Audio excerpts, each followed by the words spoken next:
तर मंडळी श्रावण चालू झालाय.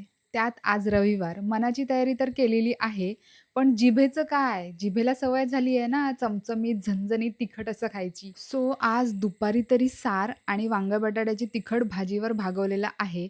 पण संध्याकाळनंतर असं क्रेव्हिंग व्हायला लागली काहीतरी तिखट झणझणीत खायची.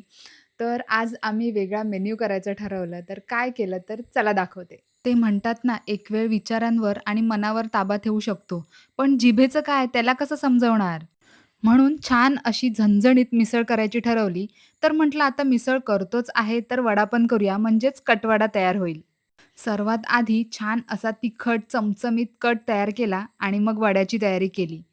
एक-एक करत सगळे वडे तळून घेतले आणि मला ना हा चुरा खायला खूप आवडतो म्हणून सेपरेटली चुरा तयार केला. सगळ्यांनी एकत्र बसून कटवडा एन्जॉय केला. आज जेवणाऐवजी आमचा हा बेत झाला. तुम्हाला पण आवडतो का कटवडा खायला? मला तर फक्त घरी बनवलेलाच आवडतो. तर चला भेटूया नेक्स्ट व्हिडिओमध्ये.